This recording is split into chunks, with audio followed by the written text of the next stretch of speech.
ये जो बड़े बड़े अभी ब्रांड्स हैं, रिलायंस और पहले फ्यूचर ग्रुप था, अब तो नहीं है। आदित्य बिरला ग्रुप है, KFC है, पिज़्ज़ा हट है, डोमिनोज है, सब ये लीज पे ही लेते हैं, कोई परचेज नहीं करता एक भी स्टोर। मतलब ऐसा भी होता है कई बार कि जैसे मैंने आपको लैंड दिलवाई, आपने लैंड ले ली, खरीद ली, आपके नाम से रजिस्ट्री हो गई, रजिस्ट्री होने के बाद आपका म्यूटेशन नामजारी भी हो गई, उसके बाद कोई भाई भतीजा निकल के आ जाता है कंप्लेन करने के लिए कि भाई ये ज़मीन में मेरा भी हिस्सा था, इसने मेरे साथ चीटिंग किया, अब फंस गया खरीदने वाला। कई बार ऐसा होता है कि सुबह 6 बजे घर से निकले हैं और रात को 12 बजे आ रहे हैं कि 1 बजे आ रहे हैं, पता नहीं, दिन में खाना खाया कि नहीं खाया पता नहीं।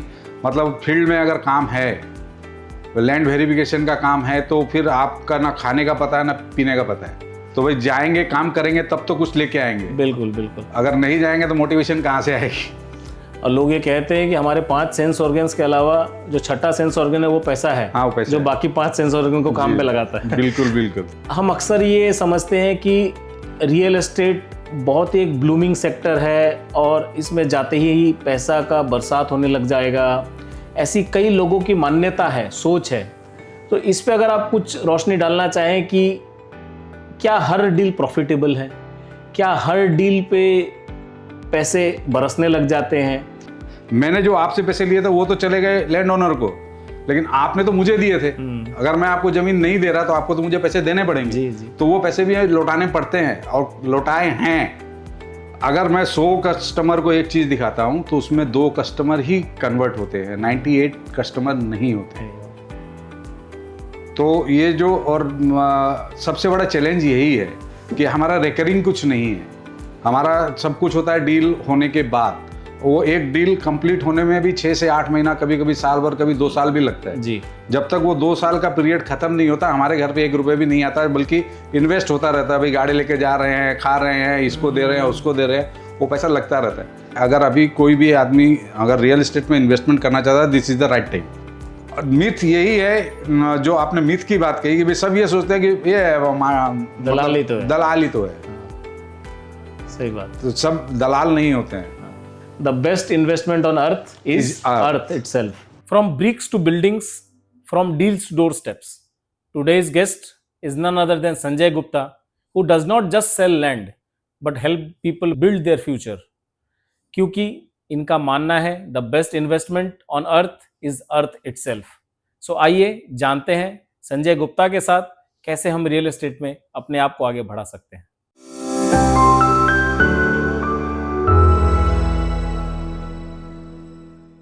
तो Sanjay ji, welcome to Flamizing Fables. Thank you. तो कैसे हैं आप? मैं बढ़िया, फर्स्ट क्लास।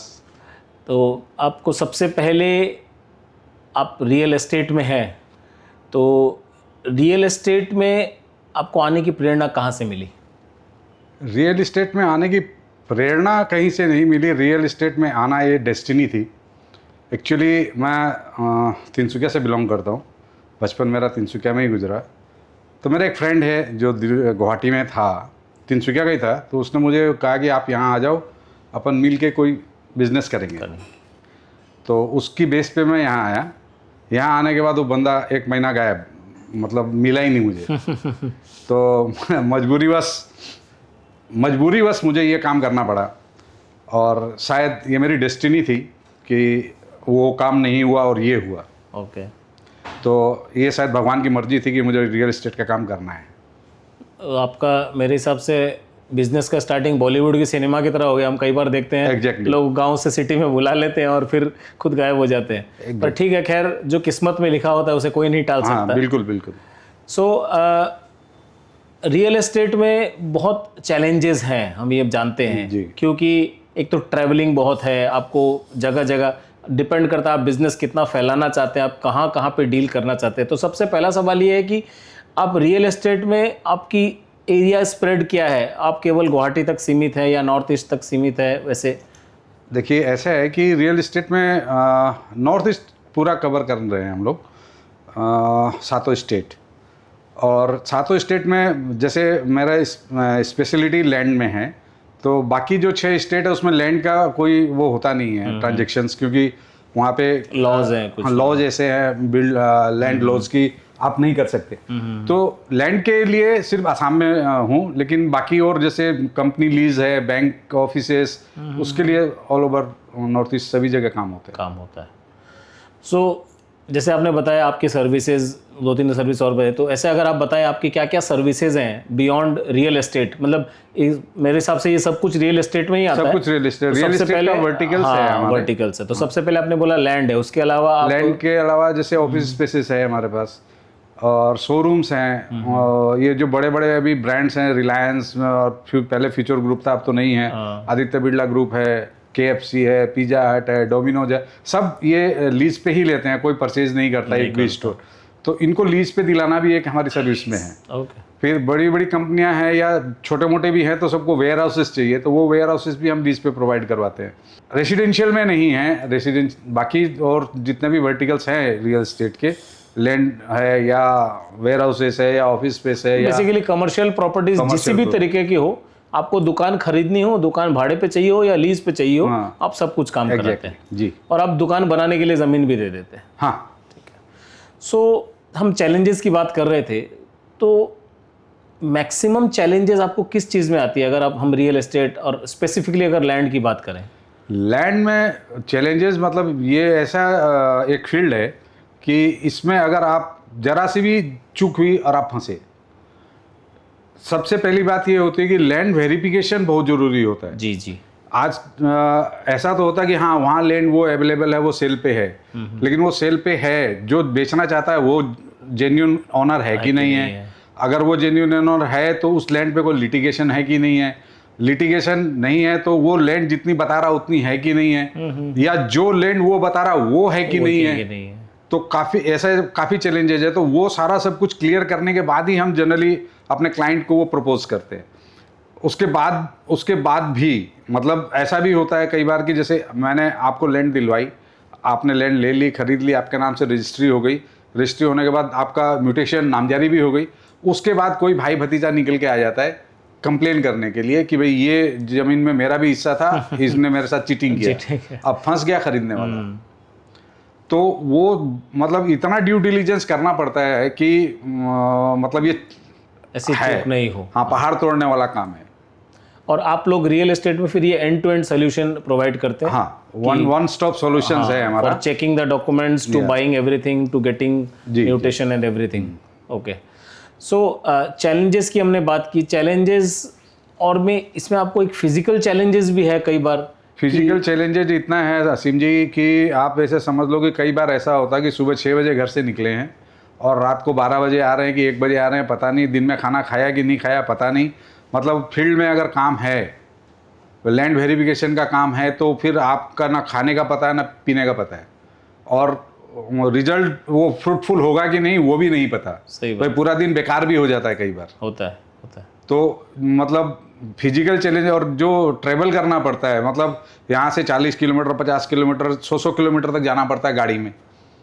भाई 100 किलोमीटर जाना 100 किलोमीटर आना, फिर वहाँ उतना मतलब वो मगजमारी करना, तो वो सारा इतना हो जाता है कि जब घर पहुँचते हैं तो ऐसा लगता है कि भाई अब कल कुछ नहीं करना लेकिन फिर मालूम पड़ता है कि दूसरे दिन सुबह 7 बजे फिर निकल रहे हैं। तो मेरा अगला सवाल भी वही है कि जब ऐसी फिजिकल चैलेंजेस है, और ऐसा नहीं है कि आप एक दिन छुट्टी ले सकते हैं, काम है, रोज़ करना है, ठीक है, ऑफिस नहीं है कि रोज़ जाना ज़रूरी है, पर अगर एक क्लाइंट है जो रोज़ आना चाहता है या रोज़ अलग अलग क्लाइंट आना चाहते हैं, तो उसकी इंस्पिरेशन या उसकी एनर्जी कहाँ से आती है? भाई उसकी एनर्जी तो देखिए सर, बिजनेसमैन है, एंटरप्रेन्योर बोल सकते हैं आप, तो बिजनेसमैन है तो अर्निंग तो करनी पड़ेगी। जी जी। तो मनी जो है वो सबसे बड़े मोटिवेटर है। हाँ। तो भाई जाएंगे काम करेंगे तब तो कुछ लेके आएंगे। बिल्कुल। अगर नहीं जाएंगे तो मोटिवेशन कहाँ से आएगी? और लोग ये कहते हैं कि हमारे 5 सेंस ऑर्गन्स के अलावा जो छठा सेंस ऑर्गन है वो पैसा है। हाँ, वो पैसा जो है। बाकी 5 सेंस ऑर्गन को काम पे लगाता है। बिल्कुल। तो definitely that is the motivating factor. सही बात है। सो हम अक्सर ये समझते हैं कि रियल एस्टेट बहुत ही एक ब्लूमिंग सेक्टर है और इसमें जाते ही पैसा का बरसात होने लग जाएगा, ऐसी कई लोगों की मान्यता है, सोच है। तो इस पे अगर आप कुछ रोशनी डालना चाहें कि क्या हर डील प्रॉफिटेबल है, क्या हर डील पे पैसे बरसने लग जाते हैं, मतलब इस तरीके से अगर कुछ एक्सपीरियंसेस है आपके? जो आपने कहा रियल एस्टेट ब्लूमिंग है, रियल एस्टेट में पैसा है नो डाउट, लेकिन आप ऐसा सोचते हो कि हर डील में ही प्रॉफिट है, वैसा नहीं है। कई बार जैसे स्पेशली मैं अपने लैंड के बारे में बता सकता हूँ, भाई लीज कराना है उसमें कोई लॉस और वाली बात होता नहीं है, लेकिन जब आप लैंड डील करते हो, लैंड डील में कई बार ऐसा होता है कि भाई है तो इंसान ही ना, कितना भी चाक चौबंद रहें, कितना भी रहें, लेकिन कुछ ना कुछ गलतियां हो भी सकती है। जब गलतियां हो जाती है तो वो जो नुकसान है वो हमें ही भुगतना पड़ता है। कई बार ऐसा होता है कि मैंने आपको ज़मीन तो दिलवा दी, लेकिन मेरे घर से 2-5 पैसे लग गए। और कई बार ऐसा भी होता है कि भाई मैंने आपको कोई ज़मीन बेचने के लिए पैसे ले लिए कि भाई ये ज़मीन मैं आपको दूंगा, लेकिन मैं नहीं दे पाया, तो वो पैसे मुझे भी लौटाने पड़ते हैं, जबकि वो मैंने जो आपसे पैसे लिए थे वो तो चले गए लैंड ओनर को, लेकिन आपने तो मुझे दिए थे। अगर मैं आपको ज़मीन नहीं दे रहा तो आपको तो मुझे पैसे देने पड़ेंगे। तो वो पैसे भी लौटाने पड़ते हैं और लौटाए हैं। बहुत ऐसा केस हुआ है जिसमें पैसे लौटाए हैं। भाई अपना जो कैरियर है या अपना जो रेपुटेशन है वो तो रखनी पड़ेगी। भाई यहाँ से कमा रहे हैं, नफ़ा नुकसान, व्यापार का मतलब ही यही है, नफ़ा नुकसान। तो नफ़ा है तो नुकसान भी है, तो नफ़ा अगर चाहिए तो नुकसान भुगतना पड़ता है कभी कभी। तो मतलब ये हम मान सकते हैं कि हर डील सोना उगलेगी कोई ज़रूरी नहीं है। नहीं कभी कोई, पर क्योंकि बिजनेस में बने रहना है तो डील को करते रहना है। आपके लाइन में कई बार ऐसा भी होता है कि एक क्लाइंट आपसे 4-5 प्रॉपर्टी देख लिया, आपको 4-5 दिन घुमा दिया और उसके बाद में भी वो कुछ नहीं खरीदे, या बहुत समय बाद फिर वापस आए। ऐसा कितना परसेंटेज एक्सपीरियंस है? 98%। 98%, ह्यूज। मतलब हाँ, हमारा जो कन्वर्सन रेट है वो 2% है। अगर मैं 100 कस्टमर को एक चीज़ दिखाता हूँ तो उसमें 2 कस्टमर ही कन्वर्ट होते हैं, 98 कस्टमर नहीं होते हैं। तो ये जो, और सबसे बड़ा चैलेंज यही है कि हमारा रिकरिंग कुछ नहीं है। हमारा सब कुछ होता है डील होने के बाद। वो एक डील कंप्लीट होने में भी 6 से 8 महीना, कभी कभी साल भर, कभी 2 साल भी लगता है जी। जब तक वो 2 साल का पीरियड खत्म नहीं होता, हमारे घर पे 1 रुपये भी नहीं आता है, बल्कि इन्वेस्ट होता रहता है। भाई गाड़ी लेके जा रहे हैं, खा रहे हैं, इसको दे रहे हैं, उसको दे रहे हैं, वो पैसा लगता रहता है। जब वो कंप्लीट हो जाता है उसके बाद पैसे मिलते हैं। उसमें भी ऐसा है कि लोग जब काम खत्म हो जाता है, पैसे देने के टाइम में, भाई ये इतना थोड़ी हुआ है, इतना थोड़ी होता है, इतना ही ले लीजिए, इतना ही देंगे। फिर काम जब हो गया तब आप जो भी बोलोगे वो लेना ही पड़ेगा। सही बात है। सो ये सब स्ट्रगल्स है। सो आपका इसमें काफ़ी सालों का एक्सपीरियंस है। हाँ, आज 16-17 साल का एक्सपीरियंस है रियल एस्टेट में। सो इस एक्सपीरियंस से आप कुछ ऐसे 3-4 टिप्स लोगों को देना चाहेंगे जो वो लैंड डील करते वक्त ज़रूर से ध्यान में रखें? सबसे पहली बात, अगर आपको लैंड खरीदनी है तो आप कभी भी डायरेक्ट मार्केट में मत जाओ कि भाई किसी लोकल किसी भी लड़के को पकड़ लिया या उसको बोल दिया मुझे ज़मीन चाहिए और वो आपको ज़मीन दिलाने को तैयार हो जाए। ऐसा कभी मत कीजिए। हो सकता है वो आपको 2 पैसा सस्ता बताए, लेकिन एट लास्ट आपको वहाँ भुगतना पड़ेगा। ओके। तो मेरी पहली राय लोगों के लिए ये है, मानना नहीं मानना उनका काम है, कि किसी भी प्रॉपर्टी का जब आप ट्रांजेक्शन करने जाते हो, स्पेशली लैंड का, तो आप किसी भी एक अच्छे रियल्टर से जो रजिस्टर्ड है या जो रेपुटेटेड है उस रियल्टर के थ्रू कीजिए, चाहे वो कोई भी हो, उसको साथ रखो।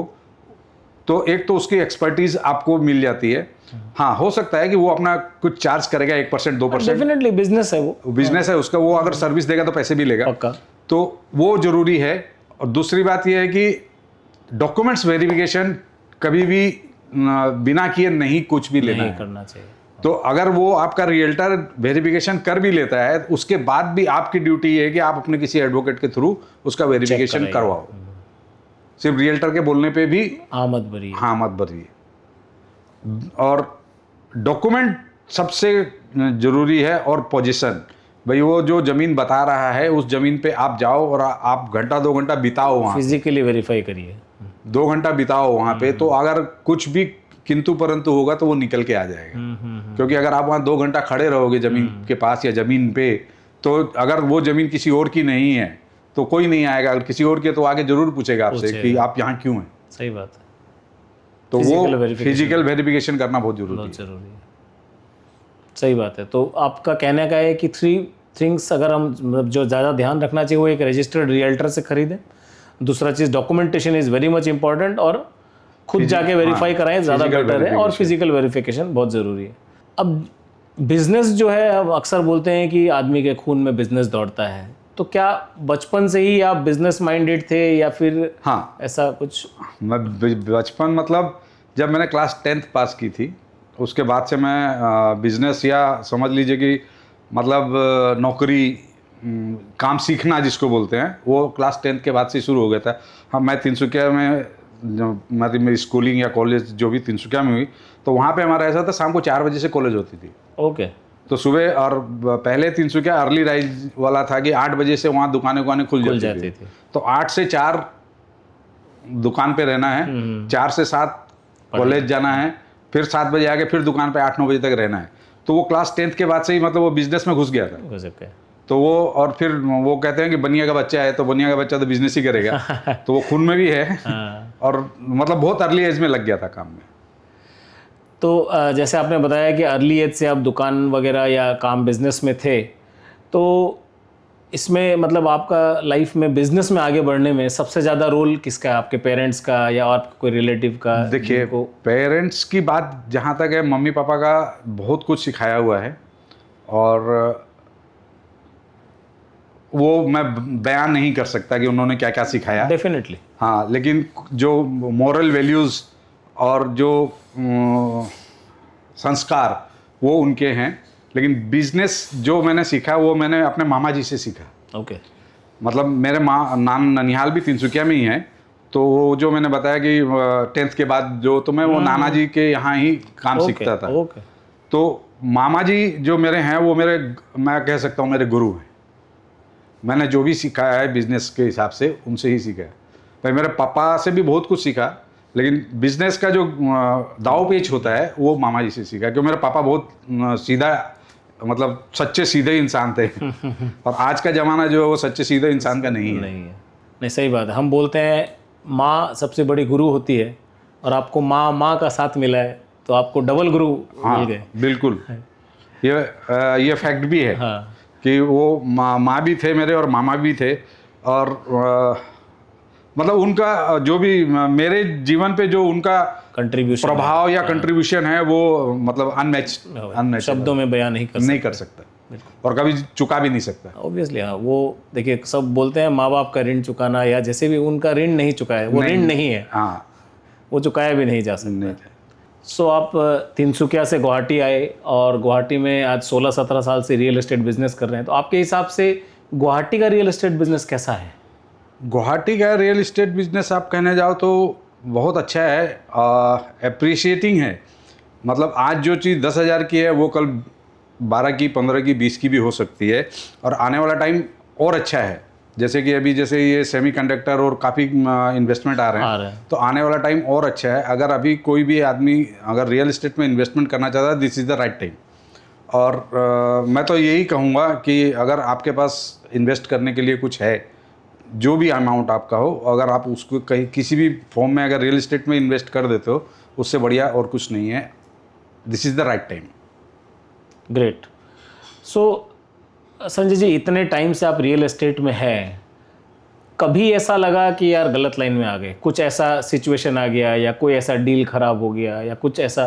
नहीं, डील खराब हुई है, नुकसान भी हुआ है, लेकिन कभी मन में या दिल में या दिमाग में ऐसा नहीं आया कि मैं कोई गलत लाइन में आ गया। भाई प्रॉफिट एंड लॉस बिजनेस का पार्ट ऑफ बिजनेस है।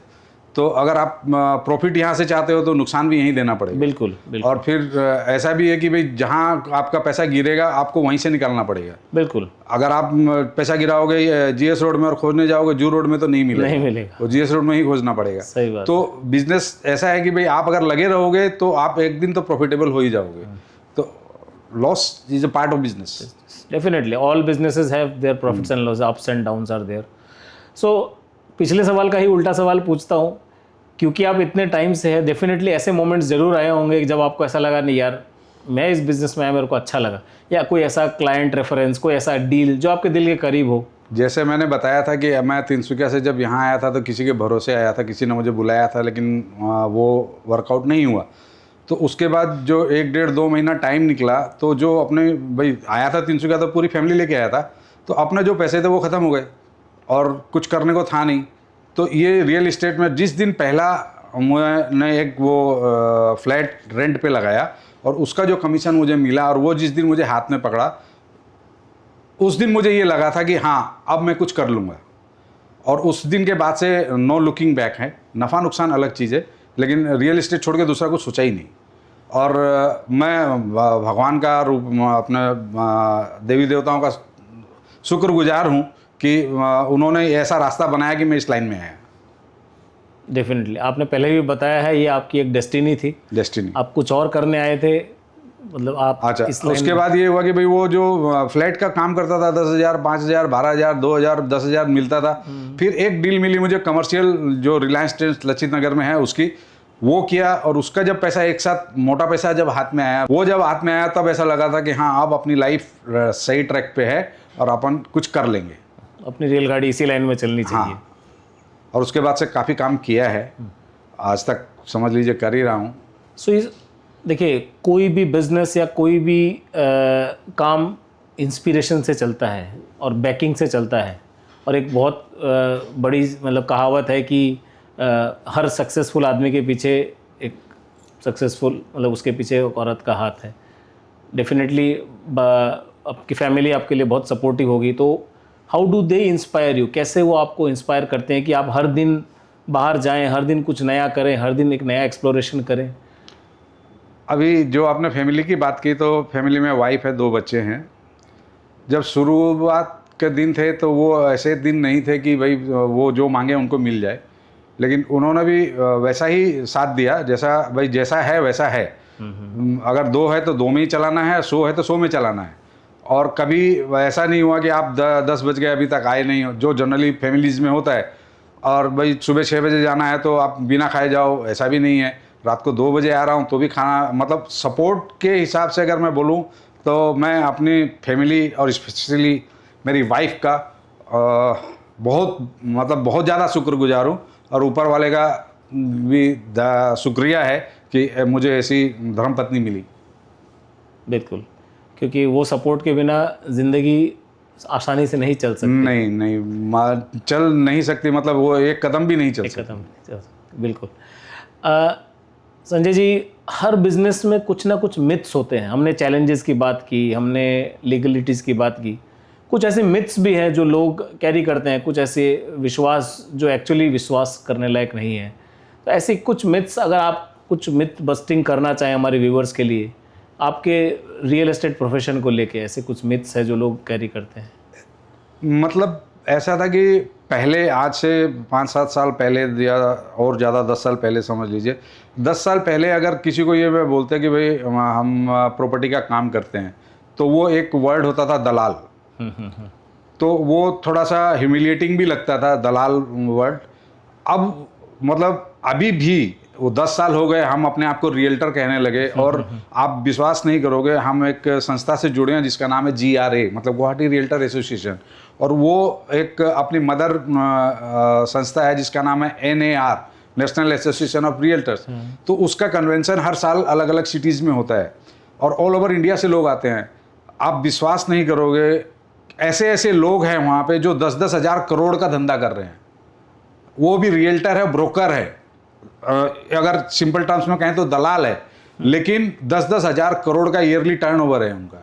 तो वो जो मतलब जब फर्स्ट कन्वेंशन में मैं गया था आज से कोई 7-8 साल पहले, तो वो सुन के और देख के ऐसा लगा कि हम तो कुछ भी नहीं है। वो भी एक बहुत बड़ा मोटिवेटिंग फैक्टर था कि जब वो कर सकते तो हम क्यों नहीं कर सकते। मिथ यही है, जो आपने मिथ की बात कही कि भाई सब ये सोचते हैं कि ये दलाली तो है, दलाली तो है। सही बात। तो सब दलाल नहीं होते हैं। And with time we have to evolve from this.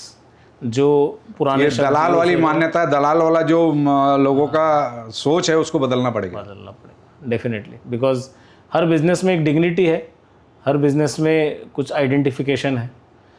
सो संजय जी, कुछ रैपिड फायर क्वेश्चंस की तरफ चलते हैं। सो आपको फ्लैट्स पसंद है कि फार्म हाउस? Farm house. आप एक पहाड़ पे ज़मीन बेचना पसंद करेंगे कि एक प्लेन लैंड पे? Plane land. एक डील जो 10 लाख की है वो झट से हो गई, या एक डील जो साल भर बाद हुई पर 1 करोड़ की हुई? एक डील जो 10 लाख की है झट से हो गई।